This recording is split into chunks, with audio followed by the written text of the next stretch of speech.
Substitution तो पढ़ाना था। हेडिंग डाल लीजिए आप लोग, nucleophilic substitution reaction. Nucleophilic substitution.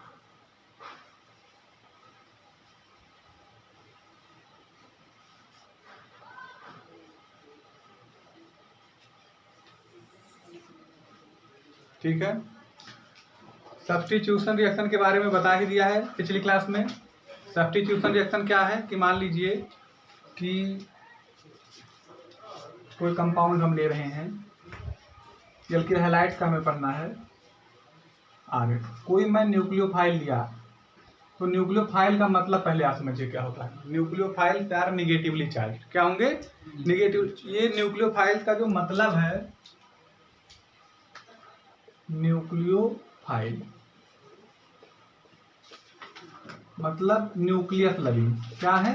Nucleus loving, यानी इन्हें कोई सेंटर चाहिए। ठीक है, और कहाँ जाएंगे? इलेक्ट्रॉन डिफिशिएंट सेंटर पे, क्योंकि ये इलेक्ट्रॉन रिच होते हैं। क्या होते हैं? इलेक्ट्रॉन रिच होते हैं। इन्हें कोई सेंटर चाहिए अटैक करने के लिए।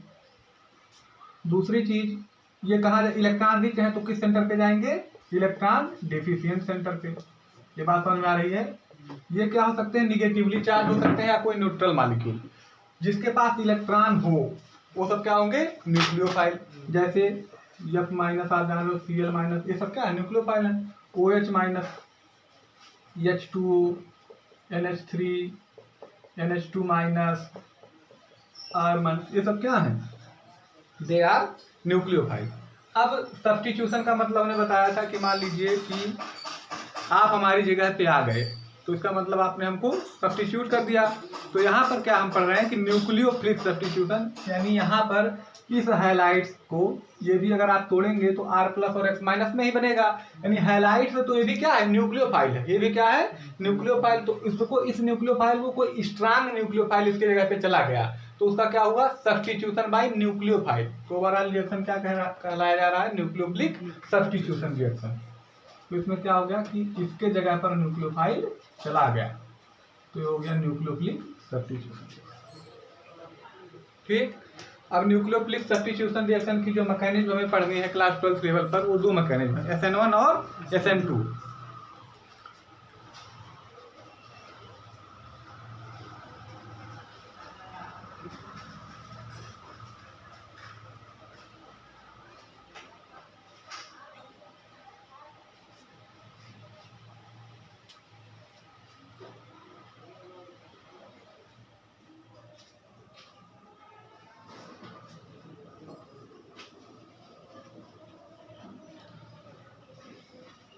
हम लोग पढ़े nucleophilic substitution reaction of alkyl halides. फिर एरिल हैलाइड्स भी पढ़ना है, क्यों? तो पहले एक जनरल आउट आइडिया आपको हो जाएगा, तो आगे आप पढ़ लेंगे। आप देखिए, तो जो न्यूक्लियोफिलिक सब्स्टिट्यूशन रिएक्शन है वो दो प्रकार से होता है। उसकी जो मैकेनिज्म है दो प्रकार की हो सकती है, SN1 मैकेनिज्म और SN2 मैकेनिज्म। SN1 का मतलब क्या है? Nucleophilic substitution, unimolecular nucleophilic substitution reaction. Unimolecular nucleophilic substitution reaction. ये क्या है? Bimolecular nucleophilic substitution reaction.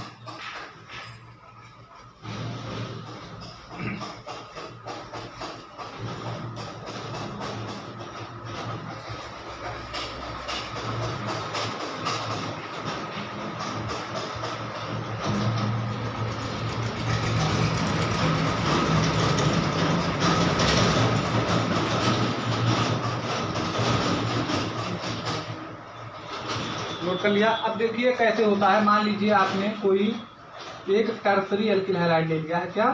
Tertiary alkyl halide.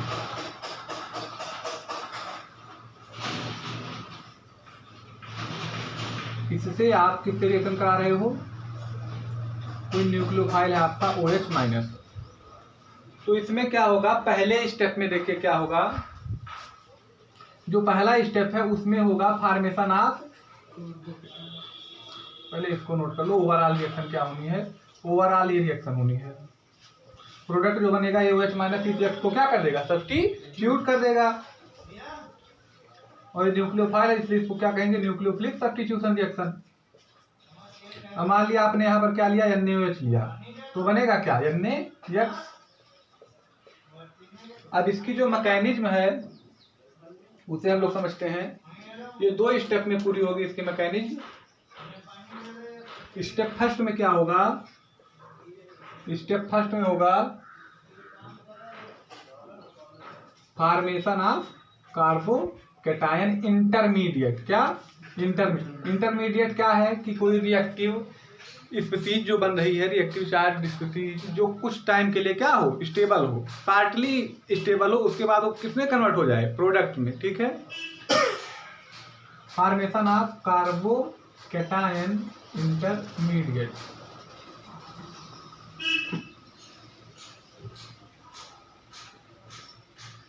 पहले क्या होगा देखिए,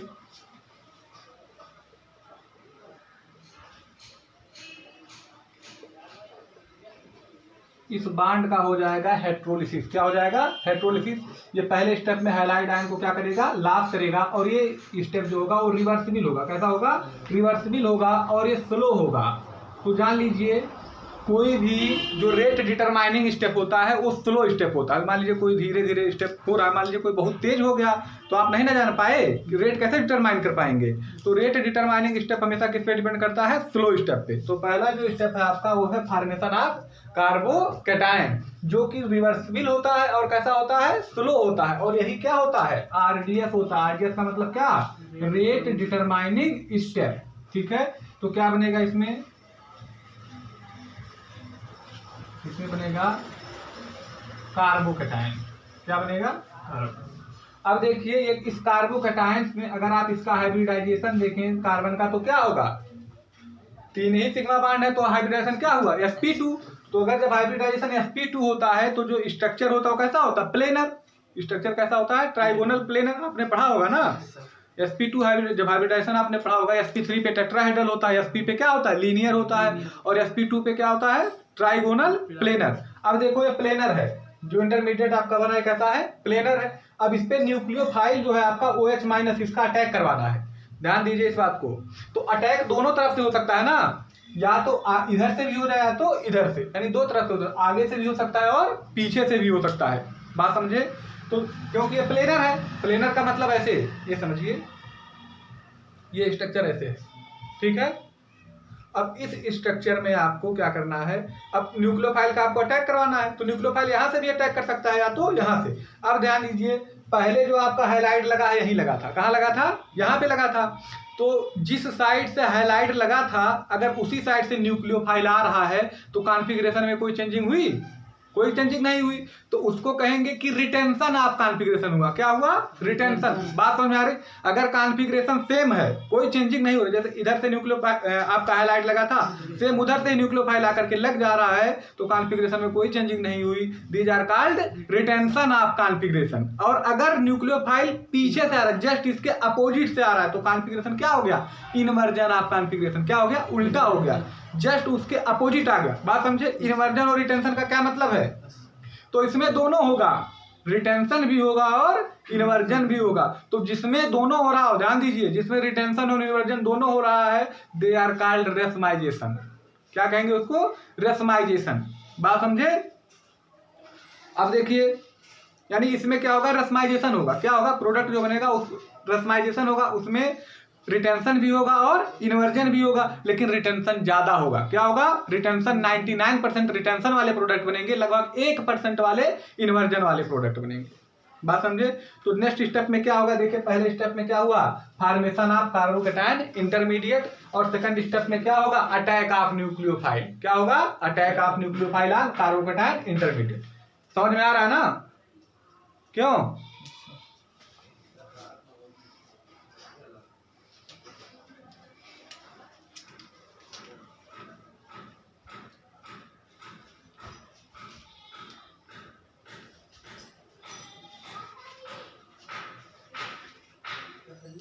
नोट हो गया? Yes. सेकंड स्टेप बताएं, इस चीज को ध्यान रखिएगा, this is a reversible and slow step.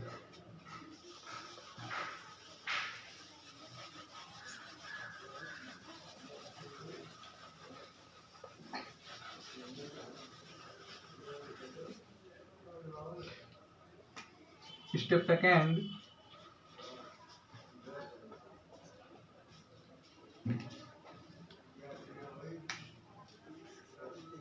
Attack of nucleophile on carbocation.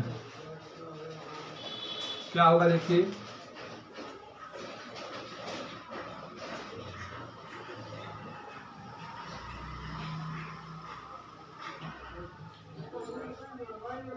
ये है कार्बोकैटायन। आपका न्यूक्लियोफाइल दोनों तरीके से अटैक कर सकता है, इधर से भी कर सकता है और इधर से भी कर सकता है, तो दो प्रोडक्ट बनेंगे।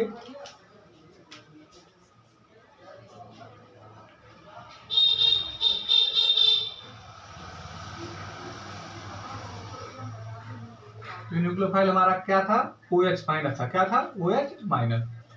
ठीक है, तो इसमें देखिए कॉन्फ़िगरेशन वही का वही रह गया जो पहले था। ऐसे ही तो आपने प्रोडक्ट लिया था, यहाँ पर X था, यहाँ पर क्या लग गया, OH।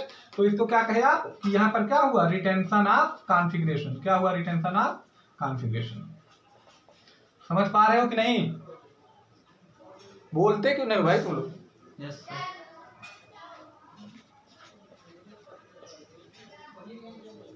नेक्स्ट स्टेप में क्या होगा देखिए, सारी चीजें वही हैं।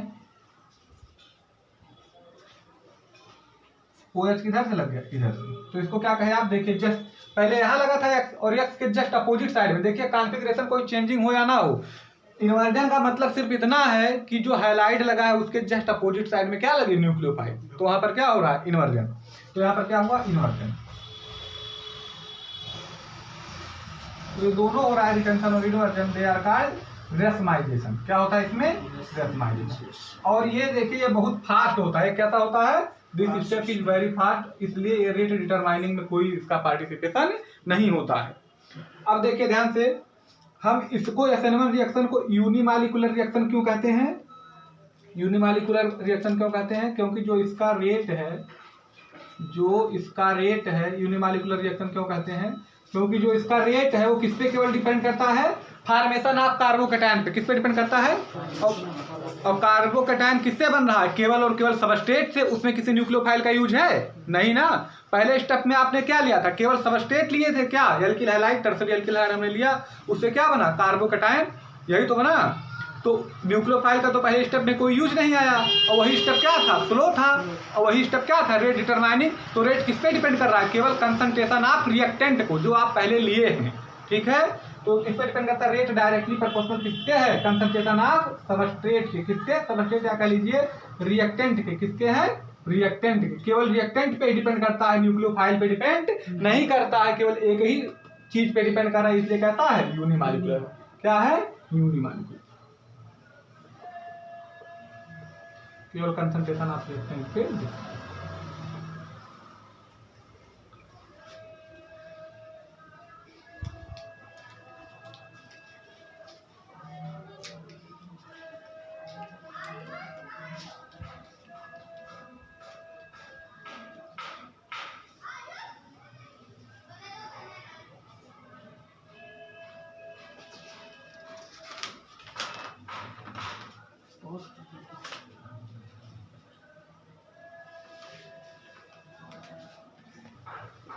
हो गया ये।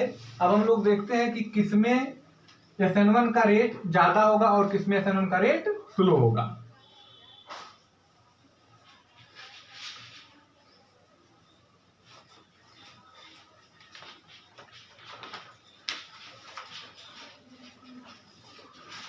तो देखिए ऑर्डर ऑफ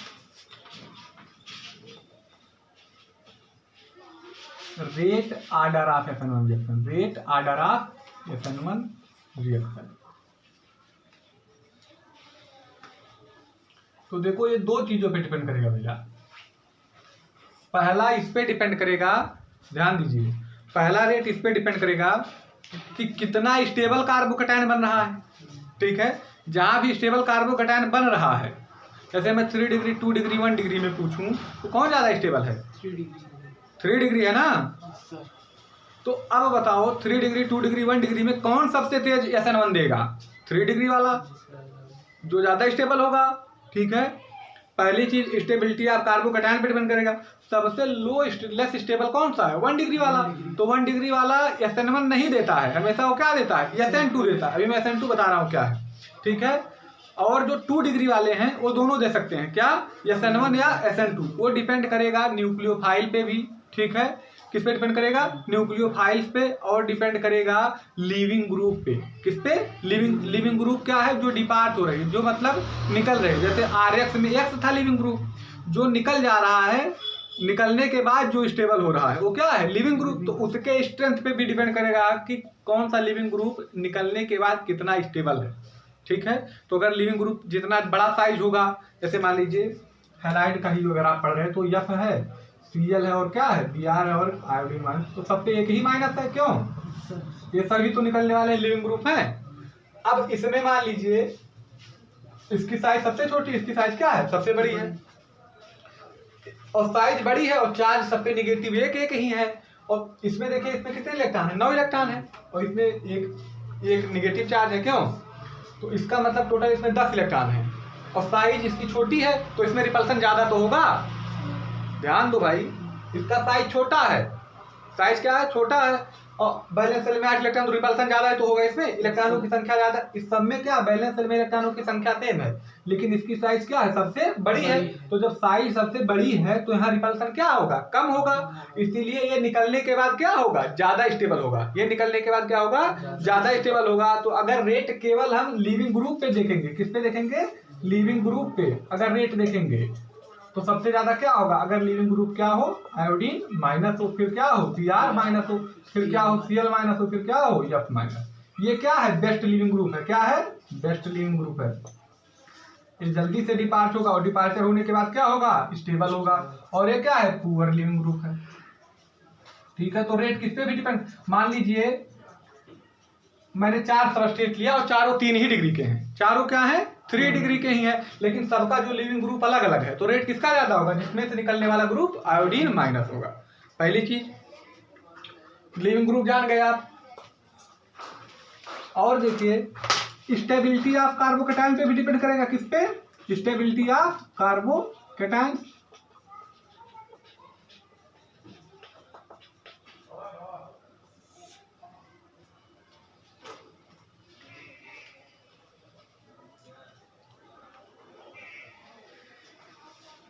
तो सबसे ज्यादा स्टेबल कार्बोकैटायन आप जो जानते हैं अपने हिसाब से, अभी जो जितना मैंने आपको बताया कि 3 डिग्री, फिर क्या 2 डिग्री, फिर 1 डिग्री, और उसके बाद क्या? Methyl carbocation.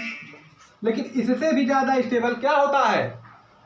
जिसमें रिजोनेंस हो रहा है। क्या हो रहा है? जिसमें रिजोनेंस हो रहा है। जैसे इस कार्बोकैटायन को आप देखिए, CH2 double bond CH2 plus. तो एक ऐसा कार्बोकैटायन है, एलील कार्बोकैटायन। कैसा कार्बोकैटायन है? Allele carbocation. तो 3 डिग्री से भी ज्यादा स्टेबल कौन होगा? Allele carbocation. ठीक है, क्योंकि इसमें क्या हो रहा है? रिजोनेंस। और इसमें क्या हो रहा है? Hyper conjugation. और क्या हो सकता है इसमें? Inductive effect. इसको बना लो ना, इसको बनाइए। इसमें क्या? CH3। तो कितने अल्फा हाइड्रोजन हैं? कार्बन के बगल वाला carbon alpha carbon, 1 alpha, 2 alpha और 3 अल्फा। तो कितने अल्फा हाइड्रोजन? 9 alpha hydrogen. तो एक, और इसमें अगर आप बनाएंगे तब देखिए इसमें कितने अल्फा हाइड्रोजन? 3 और 3 6। तो कौन ज्यादा स्टेबल हुआ? ये। तो ये हाइपर कॉन्जुगेशन से भी ज्यादा स्टेबल है। दूसरा क्या लगा रहा है? प्लस आई इफेक्ट लगा रहा है, और इसमें प्लस आई इफेक्ट ज्यादा है, इसमें क्या है? कम है, तो ज्यादा स्टेबल। और तीसरी चीज इसमें क्या हो रहा है? ध्यान दीजिए, इसमें क्या हो रहा है? रिजोनेंस। क्योंकि देखिए क्या है? चार्ज सिंगल बॉन्ड और डबल बॉन्ड। ये क्या होगा? इसका रिजोनेंस कैसे होगा? ये वाला यहां चला जाएगा, और क्या होगा? ये चार्ज यहां आ जाएगा। Delocalisation of 5 electrons. ठीक है, तो इसमें रिजोनेंस हो रहा है कि नहीं हो रहा है? तो रिजोनेंस वाला हाइपर कॉन्जुगेशन वाले से क्या होगा? ज्यादा स्टेबल। यानी अगर कहीं पे 3 डिग्री कार्बोकैटायन बन रहा है और एलाइल कार्बोकैटायन बन रहा है तो ज्यादा स्टेबल कौन होगा? अब दूसरी बात, अगर कहीं पर बेंजाइल बन रहा है, क्या बन रहा है? Benzyl carbocation. आप जानते हो कि नहीं? बताओ। बेंजाइल कार्बोकेटायन हमने बता रखा है आप लोगों को, एक बार फिर से बताते हैं ध्यान से। बेंजाइल का मतलब ये वाला कार्बोकेटायन, CH2 इस पे क्या लगा हो CH2 प्लस। अब बताओ ये ज्यादा रिजोनेंस है ना, इसमें भी तो रिजोनेंस हो रहा है, तो रिजोनेंस में पहले स्टेप में क्या होगा, ये वाला बांड ये प्लस चार्ज वाला खींच लिया इसको, तो प्लस चार्ज यहाँ आ गया, क्यों, फिर इधर गया, तो इसमें ज्यादा रिजोनेंस हो रहा है ना, तो जो ज्यादा रिजोनेंस होगा तो ज्यादा स्टेबल। बताया ना, जितने ज्यादा रिजोनेटिंग स्ट्रक्चर उतना ज्यादा स्टेबिलिटी, जितना ज्यादा हाइपर कॉन्जुगेटिंग स्ट्रक्चर उतना ज्यादा स्टेबिलिटी। ऐसा क्यों होता है, कोई पूछ लिया कि रिजोनेटिंग स्ट्रक्चर ज्यादा होते हैं तो स्टेबिलिटी क्यों ज्यादा होती है, उसका कारण बता सकते हैं, ध्यान दीजिए। उसका कारण क्या है कि ये वाला पॉजिटिव चार्ज जो था, इसमें ये वाला पॉजिटिव चार्ज कितने सेंटर ने रखा, दो ने ना, एक बार इस कार्बन ने रखा, दूसरी बार इस कार्बन ने, तो दो रिजोनेटिंग स्ट्रक्चर थे, तो इस पॉजिटिव चार्ज की वजह से कंपाउंड कैसा था, अनस्टेबल था। क्या था, अनस्टेबल। इसको स्टेबल करने के लिए इसमें क्या हुआ, डीलोकलाइजेशन। तो इसकी अनस्टेबिलिटी को, जैसे मान लीजिए आप 10 रुपया उधार है, क्या है 10 रुपया उधार है, और दो आदमी मिलकर उसको पूरा कर रहे हैं, तो 5-5 रुपया हो गया ना, और कोई 10 रुपया उधार है, उसको कितने आदमी, 5 आदमी मिलके कर रहे हैं, तो ज्यादा स्टेबल तो हुआ। तो इसके रिजोनेटिंग स्ट्रक्चर दो बन रहे हैं, और पॉजिटिव चार्ज को दो कार्बन सेंटर अपने ऊपर रख रहे हैं, और यहाँ पर कितने रख रहे हैं, 1 2 3 4, जितने रिजोनेटिंग स्ट्रक्चर इसके बनेंगे उतना देखिए, तो इसके ज्यादा रिजोनेटिंग स्ट्रक्चर, यानी इसका पॉजिटिव चार्ज ज्यादा सेंटर ले रहे हैं, बात समझे, इसलिए वाला क्या है, ज्यादा स्टेबल। बात समझ में आ गई। तो रिजोनेटिंग स्ट्रक्चर क्यों ज्यादा स्टेबल होते हैं, क्योंकि उसके चार्ज को एक्वायर करने के लिए ज्यादा सेंटर होते हैं। ठीक है, रिजोनेटिंग स्ट्रक्चर कैसा स्ट्रक्चर है, हाइपोथेटिकल है, नॉट रियल स्ट्रक्चर, लेकिन रिजोनेंस हाइब्रिड क्या है, रियल स्ट्रक्चर। ठीक है, तो बात समझ गए कि अगर कहीं पर बेंजीन, अब आप जो क्वेश्चन पूछे थे आपके सर जो हैं, कि अब मान लीजिए कहीं पे कोई पूछ ले कि रेट SN1 का कौन ज्यादा देगा, यही कंपाउंड आपको दे दिया जाए कि इसका CH2Cl है और एक है CH3 CH2 CH3 Cl। अब इसमें किसका रेट फास्ट होगा, SN1 का, दोनों SN1 देंगे, लेकिन कौन जल्दी देगा, ये वाला देगा, क्योंकि ये जैसे टूटेगा कैसे बनाएगा, बेंजील कार्बोकेटायन, और ये क्या बनाएगा, टार्सरी कार्बोकेटायन, तो स्टेबल ज्यादा कौन है, बेंजील। तो याद लिख लीजिएगा स्टेबिलिटी का, कौन पहले बेंजील कार्बोकेटायन, फिर कौन, एलिल कार्बोकेटायन, फिर 3 डिग्री, फिर 2 डिग्री, फिर 1 डिग्री, फिर मेथिल कार्बोकेटायन। और लिविंग ग्रुप का तो बता ही चुके हैं, क्यों,